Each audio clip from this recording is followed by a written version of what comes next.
This 4th of July, driving could be crazy out on the highways. But there's never been a case as shocking as this. A car came up really fast behind us. He swerves around us and I honked the horn. That Las Vegas mother of 4 supposedly followed home, gunned down. I was screaming and crying, saying, Mom's been shot, Mom's been shot. All because of road rage. The mother targeted. The hunt for her attacker is on. Her family destroyed by grief. That's my wife. But was the first story in the headlines the whole story? Wait, what happened? So much of this story has changed. A lot more complicated than the first reports of road rage. Tonight, 2020 returns to where it all began and ended. Did you think there was going to be a shootout? No, until they started shooting. We're putting all the pieces together. An entire family, witnesses opening up on camera. Did you and your mom go out looking for trouble? The victim, painted as a villain. People start to wonder, should I be feeling bad for her? Are you all happy? You made my wife look like an animal. There's the animal. Are you happy? The suspect, no stranger. He's their neighbor. This is crazy. It is. And one of his best friends who cracked the case, talking only to 2020. This tears me up to speak about. If this were a movie, it would almost be too unrealistic. A dangerous intersection. Good evening, I'm Elizabeth Vargas. David is away tonight. It's predicted that this 4th of July will have a record-breaking 43 million people traveling, most of them in cars. And that might translate into a lot of road rage. But in a case that has just taken a dramatic U-turn in court, all it took was a single honk of a horn to turn one family's Las Vegas night into a national nightmare. Here's Deborah Roberts. It's a cold Thursday night in America's favorite adult playground, Las Vegas, and the Strip is already jumping. But across town, near another playground in a part of Vegas where people actually live, a local mom is about to set tonight's mystery in gear. She pulls in and she smiles and she's like, I don't need you crashing the car. 44-year-old Tammy Meyers is giving her 15-year-old daughter Crystal her first driving lesson. At 10 o'clock at night? Why would you go for a driving lesson at night? I wanted to go at night because, there's no cars around that you can possibly hit. And why'd you pick that area? Oh, it's close to home. So Tammy steers her 1993 Buick from the family home on Mount Shasta Circle to this empty parking lot at a nearby junior high school. A parking lot that's just wide open. Tammy and husband Bob have raised 4 kids in this neighborhood, teaching them all to drive right here. So you didn't think anything about the fact that they were going driving late at night? We live in Las Vegas. We're a 24-hour town. That night, Bob is 300 miles away on business in Kernville, California, a traveling vendor selling hats and T-shirts at local fairs and sporting events. Son Robert Jr. is with him, the others back in Vegas, the eldest Brandon at home. And everything was good. Everybody was happy. Here's how Crystal says it all played out. Back in that parking lot, she takes the wheel, delicately maneuvering the car, delighting in every turn. I was just like, okay, I'm getting the hang of this. Then the lesson moves from the parking lot to the neighborhood's main streets. We finally stopped and she pulled over and we switched seats. Tammy now takes the wheel. Crystal says her mom is teaching her how to change lanes. She's going at a snail's pace when suddenly an impatient driver appears in the rear view. It was a silver car. I just noticed that he was riding our bumper. And then he swerves around us and I honked the horn. That honk of the horn, something we've all done, would change everything. So then you pull up here. She turns right and right about here. When Crystal says that silver car suddenly sideswipes them. And we had to stop really hard. Who was this guy? Do you know? No, I didn't recognize him. Were you scared? Yeah, I was. I was really scared. And he gets out the car. It's okay. Take your time. And he says, I'm going to kill you and your daughter. He says, I'm going to kill you and your daughter? Yeah. In a panic, Crystal says they flee the scene. But what happens next is a puzzle we piece together tonight. Everyone agrees that sometime after 11 o'clock, 2 cars barrel down Mount Shasta Circle to the end of the cul-de-sac where the Meyers live. That old Buick driven by Tammy and a four-door silver sedan driven by a mystery man in hot pursuit with a gun. You heard the shots? Yeah, I was looking and I heard the shots. Did you know she had been hit? Yeah, I was screaming. They said, "Mom's been shot, Mom's been shot." Brandon, her eldest son, remembers running to his mother's side as that silver sedan flees the scene. I was just screaming at her, "Mom, please stay here, stay here." Brandon was telling her to stay awake because she was closing her eyes. She's hit in the head. A frantic Brandon dials 911, and at 11:34, Tammy's rushed to a nearby hospital. At the scene of the shooting, leads and evidence are scarce. Did you have any idea who had shot your mom? No, I was completely in the blank. All I saw was the gunfire. Back in California, Bob Myers gets fragments of the story over the phone from a distraught Crystal. And she said, "Dad, I saw it. There was blood everywhere, all over Mom's head and face." He drops everything and begins driving home. And what's happening in your chest at this moment? I'm like, what's going on here? How fast are you driving? 100 miles an hour. Every thought saturated with concern for his wife of 25 years, the family matriarch who'd earned the name Mama Bear. Didn't have a mean bone in her body. It's not until the early morning hours of February 13th when Bob, still on the road, gets a call from police. He says, "Mr. Myers, it started off as a road rage. They followed your wife home and shot your wife." Frantic, he wants to know more and begins calling TV stations, asking for updates and granting interviews. I'm speechless. I've been with this woman 25 years. He is now the vocal spokesperson for the Myers family. Local reporter Jackie Heinrich found it peculiar. He called our station when he was driving back from California and says, "Hey, I'm angry about this. How could someone do this?" I didn't want to freeze out the media, and here's why I didn't. You can't find killers without the media's help. By daybreak, Bob finally arrives at the hospital and sees his wife's lifeless body. I get to the room and I see my wife. And the sight. All right, I said, "I'm here, baby." And I said, "Oh, this is gonna be okay, you know." But his optimism is quickly dashed. The main doctor says, "Sir, I hate to be the one to give you this bad news, but your wife's not gonna make it." And I told my wife, "No matter what it takes, I'll find out who did this to you." Later that morning, I'm right here. You know what you did last night? You come here. an angry Bob Myers stands before the cameras saying there were as many as 3 killers in that silver car. 3 guys wanted to plow into a mother of 4 and come back and shoot her, follow her home, and kill her. By the end of the day's news cycle, here's the official narrative. Police say 3 suspects in a small silver car nearly collided with her green Buick. As that Buick becomes a makeshift memorial, Tammy Meyers appears to be yet another victim in an endless string of road rage incidents. Los Angeles, Homestead, Florida, Randleman, North Carolina, and most recently this scene in Houston, Texas, an argument ending with a thrown drink, prompting a fender stomp, which sparks an all-out melee in the middle of traffic. But this one is unlike any other. A mom cut down in her own driveway. Road rage mystery in Las Vegas. The mother shot after teaching her daughter how to drive. But despite all the attention, no arrests. The next day, February 14th, a heartbreaking Valentine's Day. Vegas police released this security video of the silver sedan cruising the neighborhood around the time of the shooting, and with it, this composite sketch.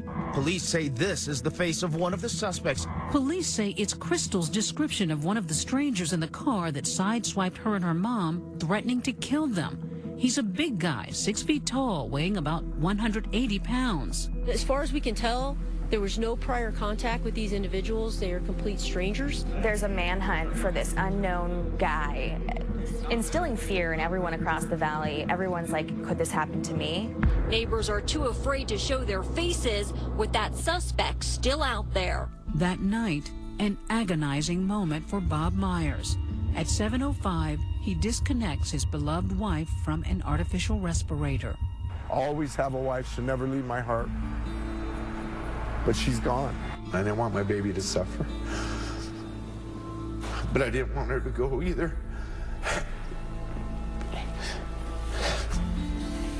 you know, to have to say it's okay to turn off the switch to let your wife go. So you had to do it.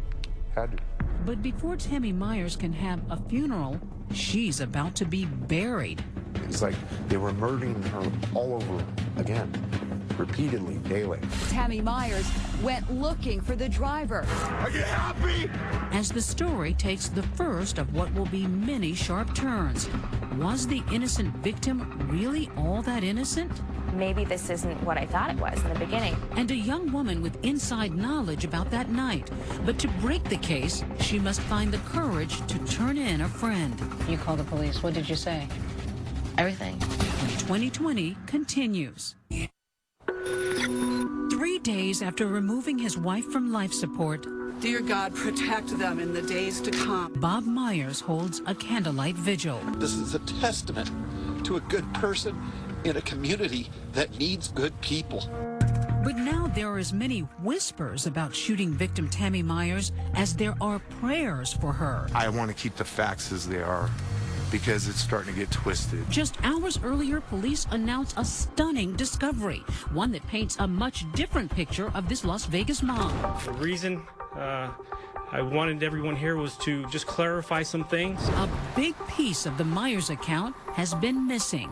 Turns out, between that alleged road rage incident and the shootout, Tammy Meyers returned home with no one in pursuit, dropped off her daughter, and instead of dialing 911, picked up her son, who's armed with a gun, and went back on the road. She tells her 15-year-old daughter to wake up her son, who was in bed, and have him come outside and get in the car with her so that they can find who frightened them while they were on the roadway. She got her 22-year-old son to get his weapon.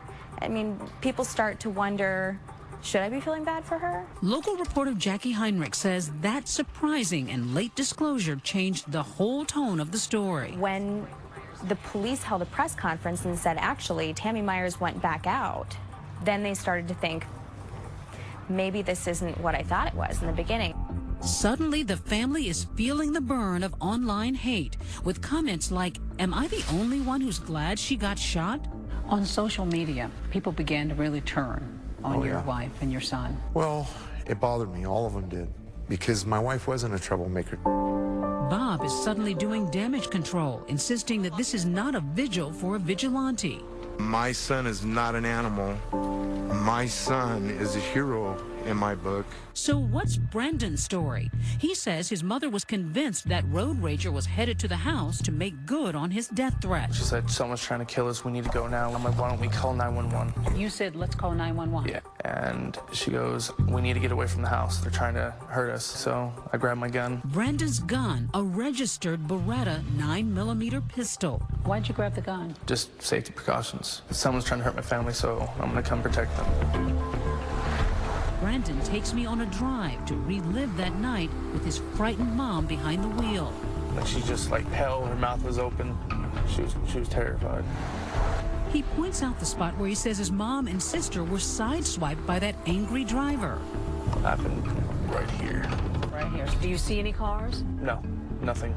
So he says they call it a night and head home. Still no cars, nobody's coming near you. No one's near us. Completely, it's a ghost town. But then, just as they make a right turn by the junior high school, he says they spot a silver car. And they were right here in front of us. She saw the silver car right here. It was literally right here in front of us.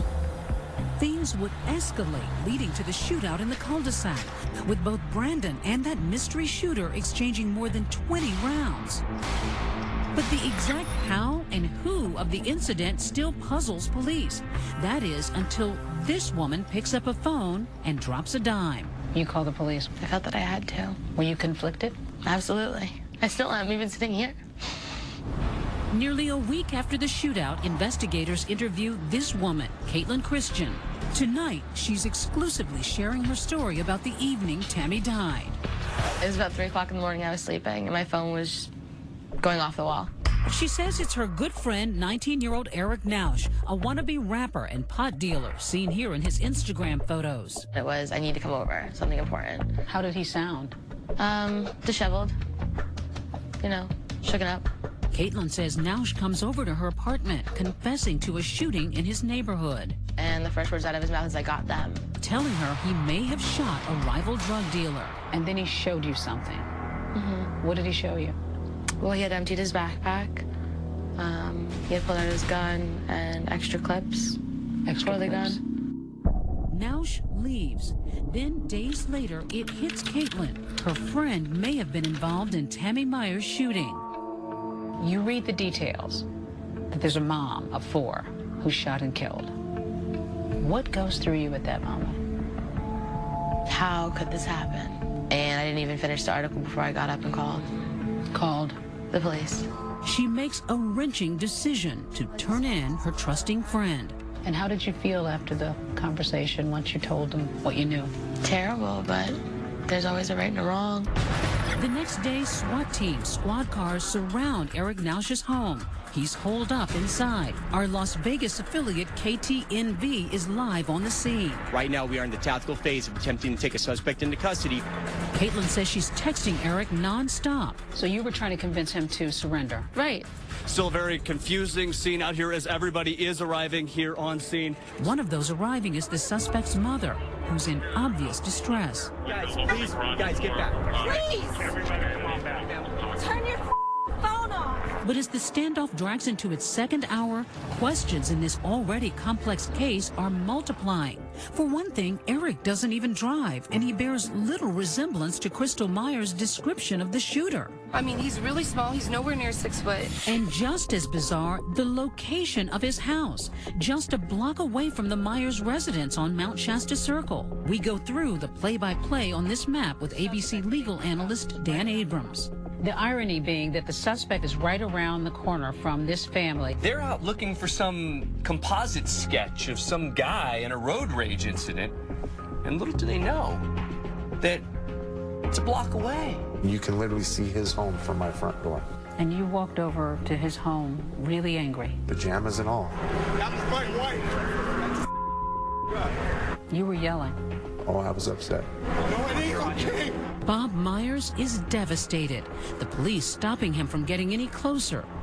And in that moment, his understandable grief turns to unforgiving anger. Are you all happy? You made my wife look like an animal and my son. There's the animal a block away.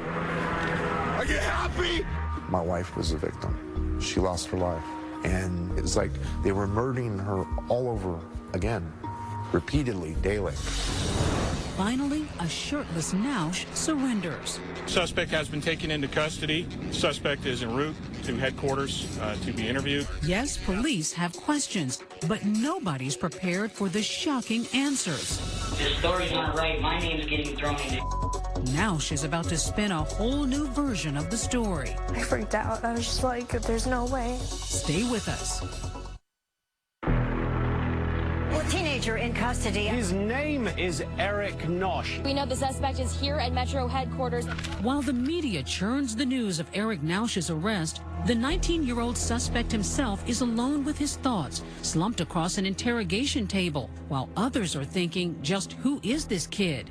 His Instagram account is full of photos of what appear to be drugs. By all accounts, Naush is a wannabe gangster rapper and low-level drug dealer known on the streets as Baby G, the kind of guy who ends up either famous or in jail, or in this case, both.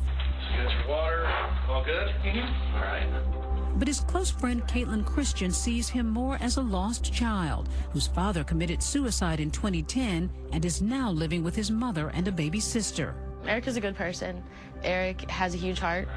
Naush may be in need of a father figure, and Detective Clifford Mogg is happy to oblige, kicking off the interview with a laid-back Miranda warning. I just need to advise you of your rights, and then I want to talk about you. All right, you have the right to remain silent. After some friendly talk, So, tell me about Eric. the cuffs are off, trust building. You'll be cool with this, aren't you? And very slowly, Detective Mogg starts pulling the string. In your mind, what's this all about? Tell me. Well, you guys think that I did something. Naush says he's no killer, just a pothead who likes to light up at Anson Park. Curiously, the park just across the street from the junior high school where Tammy Meyers was giving that driving lesson. The park has always been my #1 spot. But Naush says on the night of Tammy's murder, he was hanging out at this guy's house. Yeah. Murder, murder, murder, murder. Kill, kill. A local rapper named Young Crane. I went over there sometime between the afternoon and I was there until the next morning. Then talk of weapons. Have you ever been in possession of any handguns, real guns? Yeah, but I got rid of it. When? Probably about like a month ago. So describe the gun. It was like this big, and it was black and it was silver. Much needed protection, now says, because rival drug dealers had been threatening him and his family. Kids threaten your family or other people threaten your family? Yes. An hour later, detectives finally reveal their hand, letting Nausch know they've already blown up his alibi because his best friend Caitlin has told them everything. Katie really likes you. She said you were like a little brother to her. Where he'd been, what he'd done, and the gun he did it with. I knew about that gun that you were talking about way before you ever told me. This is crazy. It is. Everybody's trying to see you do the right thing, but everybody realizes that you made a bad mistake that night, okay? And the fact that you sought out Katie to talk to that night, that lets me know that this was really bothering you. Cornered, Nausch can no longer carry the weight on his slender shoulders. Come here, Eric. Look, son, tell me what happened, okay? You gotta get this off your mind. I really didn't know mom with those bros. No, bros. So tell me what happened. Tell me from the beginning, Eric. Now get ready for Nausch's story, which begins just after 10 o'clock.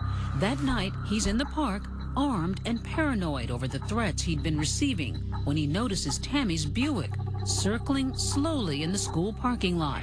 Every direction I went, she was just following. Everywhere I went, that car was there. He says he was sure it was someone stalking him, so he hides and calls a friend to pick him up so he can get away.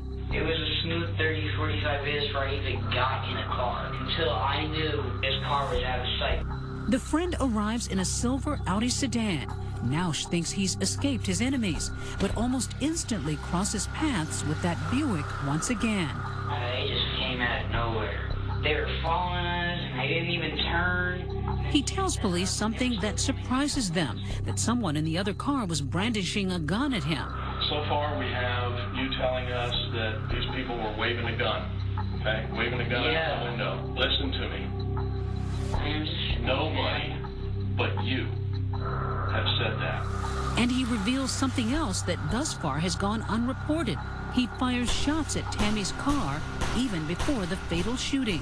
And I just cocked it back and I started shooting them. He says the cars separate and he starts heading home. But as he turns onto his street, suddenly they are once again face to face. And Nausch, now panicking, follows that car into the cul-de-sac. I really thought these were the guys that had been threatening me this whole time. When you pulled into the cul-de-sac, what did you see? First thing I seen them running up to the door. That's all I kept thinking is they're going to grab more straps. And I didn't let every bullet I had in there. I got scared. After unloading his gun, Nausch flees the scene, thinking he'd protected his family. It's only days later, Caitlin says, they both realize he may have just destroyed one. What was his reaction when he realized that it was Tammy? Nauseating remorse. Like, he could not understand how it happened. How did it go from, I was terrified and these are some punk kids looking for me, to the life of a mother. He saves his biggest surprise for last, telling police Meyers is not only one of his neighbors, he knows her, has eaten dinner at her table. So you know the family? I know the whole family, man. Is there anything you want me to tell the family? Like, my intentions were to take someone who was going to harm my family up. Not my homie's mom. Not Tammy. The stunning relationship is confirmed for the first time when Bob Meyers later addresses the press. We knew how bad he was, but we didn't know he was this bad. Meyers claiming his wife had mentored the troubled youth. My wife spent countless hours at that park consoling this boy. She was really good to him. She fed him, she gave him money, she told him to pull his pants up. Some saw it as odd that you didn't disclose that you knew him to the media at one point, and then later on you did. Because I didn't know. I never knew Nausch's last name. I knew him as Eric. I didn't know until I saw his picture on television. Detectives leave their suspect alone in that room, this time to call his mother and let her know he won't be coming home.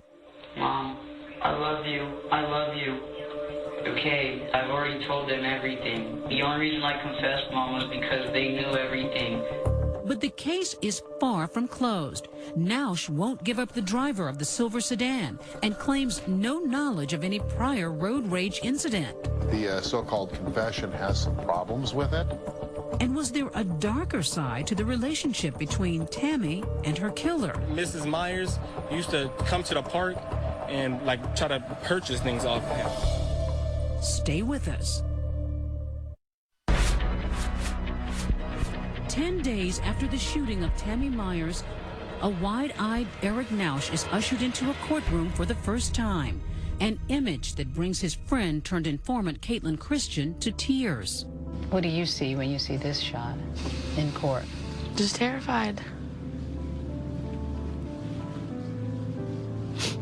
I mean, he looks the picture of a confused kid right here, don't you think? Yeah. In court, Nausch is represented by defense team Conrad and Augustus Klaus, known around town for their assertive advertising and now for their assertive defense. We are conducting our own investigations, and some of those already appear to be bearing fruit. The Klauses want that interrogation tape tossed out. And I just cocked you back and I started shooting them. Saying Nausch smoked pot right before surrendering to police and was impaired while making those statements.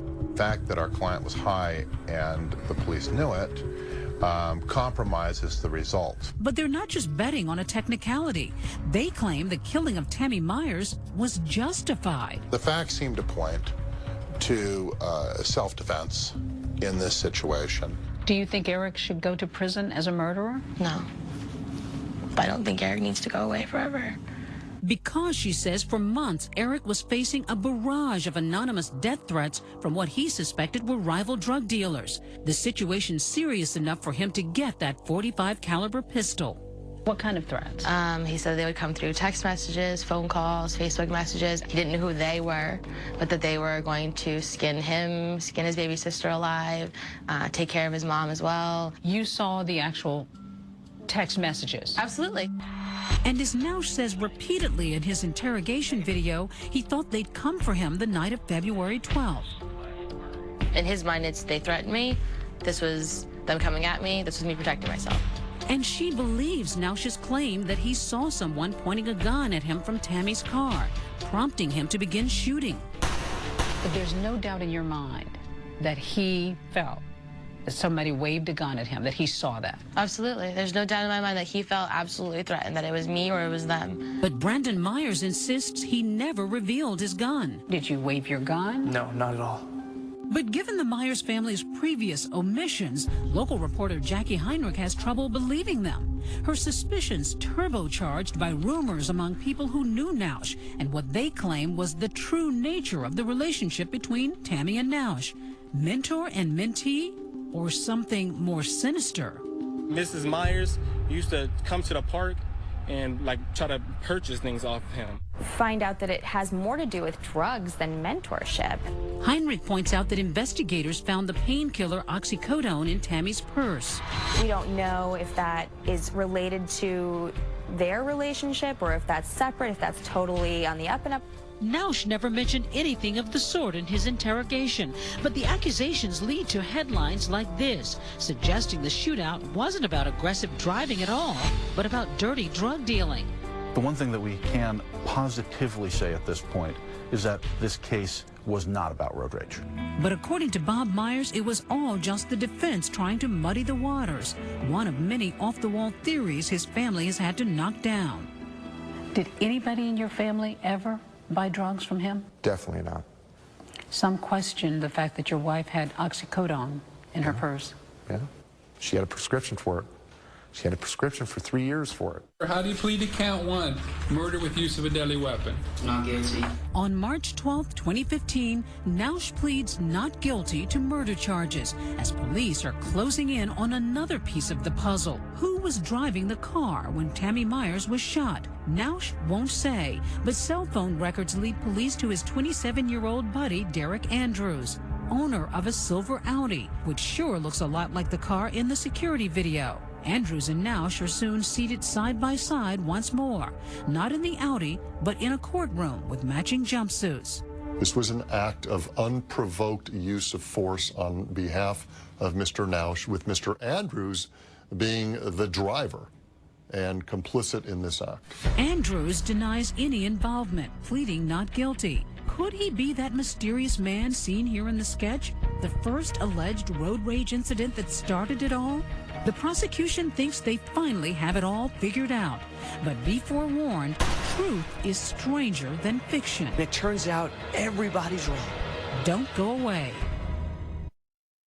With arrests made, suspects in custody, and charges brought, finally, the prosecution's story. The version DA Stephen Wolfson believes explains what really happened the night Tammy Meyers was killed. There's no evidence to support that Mrs. Meyers was doing anything other than being out with her daughter, giving her daughter some sort of driving lessons. Wolfson believes Crystal Meyers. Yet what happened next is a series of bizarre, tragic coincidences, the odds of which, even by Vegas standards, are incalculable. 10:10 p.m. Tammy's offering that driving lesson to her daughter in the school parking lot. By coincidence, Eric Nausch is in a park across the street. He's carrying a .45 caliber handgun and the weight of the world on his shoulders after death threats from some rivals. Nausch notices the Meyers vehicle and its slow-moving maneuvers and apparently misconstrues that as a threat. He thinks the driver is stalking him. And nobody seems to dispute that it all started right here in this junior high school parking lot. Just out for some driving lessons. 10:50 p.m. After the driving lesson, Tammy Meyers gets back behind the wheel and begins heading home. 10:56, she sees a silver sedan speed up behind her and pass aggressively. Her impulsive teen daughter makes a fateful decision. Crystal reaches over and slams on the horn. If that horn hadn't been honked, none of this probably would have happened. It's full-on road rage as the silver car pulls in front of the Meyers. Crystal says the driver hops out, walks toward her mom's car, and says, "I'm gonna kill you and come back for your daughter." We'd be very interested to find out who was in that other car, because we don't believe it was Mr. Nausch. Back at the park, Nausch is being picked up by friend Derek Andrews, coincidentally driving a different silver sedan. Meantime, Tammy Meyers makes it back home, and instead of dialing 911, drops off her daughter and picks up 22-year-old son Brandon, who grabs his pistol. He happens to be a registered handgun owner. It was a mistake on her part, in my opinion, but it is what it is. The search begins as mom and son take off looking for the road rager. Moments later, they locate him, or so they think. We pulled up. Boom, they were right here in front of us. She saw the silver car right here. It was literally right here in front of us. What does she say when you see the car? Brandon, that's them. Those are the ones that threatened to kill me and your sister. A chance encounter and what would be a fatal case of mistaken identity, as Tammy has the right color but the wrong car, one occupied by Nausch and Andrews. It's right here that she thinks she's found the car. And it's at that same moment that Nausch thinks he's being followed by this green car. So now you have both of them mistakenly paranoid about the other. When Nausch spots the stalking green Buick, the same exact one he spotted in the parking lot, he surmises that he's the one about to be attacked. Moments later, shots fired. The first, but not the last time bullets will fly that night. At that point, the evidence says that Mr. Nausch raised his weapon in a threatening manner. This is a loud .45 caliber gun, makes a lot of noise, very intimidating. She goes, "Brandon, what was that?" I said, "Mom, we're getting shot at." At that point, she's shaking. He says he fired some shots there, but he didn't hit anybody.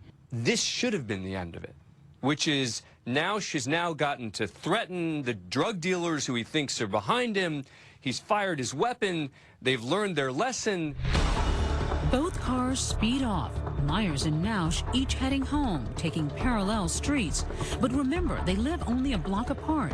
And in the final, cruelest twist of fate, find themselves headed for disaster as they turn toward their houses, winding up on the same street.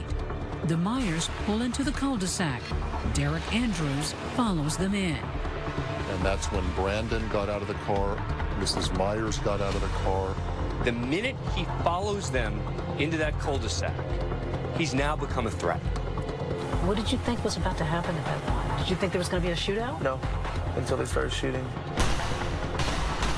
And everything was like slow motion, like very slow pace. It was weird. Nausch empties his .45 and reloads. The evidence will show Mr. Nausch, in an unprovoked way, for stupid reasons, chose to drive down in a neighborhood that he was familiar with. And he saw two people and opened fire. When the shooting stops, the sedan backs away, and Brandon Meyers sees his mother on the ground. She was laying and bleeding. So just seconds more and you would have both made it into the house? Yeah. There's no evidence to suggest that Brandon or Mrs. Meyers did anything to legally provoke and give Mr. Nausch the legal right to use deadly force. If the prosecutors are right, that he fires the first shot, that's murder. Stay with us. A year after the tragedy, the Meyers family gathers for the last time on Mount Shasta Circle. They're packing, moving out of the neighborhood and away from the specter of Tammy, shot dead in front of their house, in front of their eyes. I catch myself all the time calling her. I'll sit in my chair out in the living room and I'll go, "Hey, babe." Nothing comes back. The quiet cul-de-sac, once a safe and secure street for the boys' football fun, will now be remembered for the woman it could not protect. I hate looking at this. I just stare at the ground right there. I know that she was right there. For a while, it looked as if they might finally get closure. In March, Eric Nausch and his alleged accomplice striking deals. Is anyone forcing you to plead guilty today? No, sir. Nausch pleading guilty to second-degree murder and assault with a deadly weapon. But now facing 10 years to life in prison. Nausch was in court this morning to ask the judge to withdraw his guilty plea. A month later, Nausch is having second thoughts, saying he was never fully consulted about available defenses, asking the judge to withdraw his guilty plea. Nausch, confirmation of counts for the public defender's office. Recently, Nausch got new attorneys, and next month a judge will decide whether to throw out Nausch's plea deal and set a date for trial. As for the Meyers, 16-year-old Crystal is finding life difficult without her mom. The loss, the scorn, the guilt. You saw everything. Yeah. I asked myself, what if we didn't go? Or what if I didn't want to go? Or what if I never honked the horn? It probably would have been different. She's coping the best way she knows how, through music. You say that you've actually written a song. Yeah, I did. Do you mind singing a little bit? Sure. The angel fly and let this all go. I know she'll be alright. All these people judging us everywhere we go. The pain will never leave. It will always remain the same. A daughter's loving tribute to her mother. Eric Nausch will be back in court next month, and we will keep you posted as this story continues. So our question for you here tonight, do you think it was simply a case of road rage or something more personal?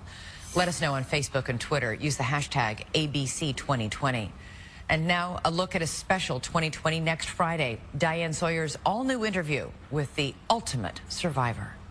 J.C. Dugard, kidnapped at age 11, for 18 years locked away, held captive in a backyard. backyard by a predator where she did the impossible. She survived. Are there things from the backyard that you still can't confront? What JC reveals for the first time about her life and her daughters. Has he tried to contact you? Is unbelievable. JC Dugard. It's just stunning. This summer's most extraordinary, inspiring television event. The all-new Diane Sawyer exclusive. Next Friday on ABC.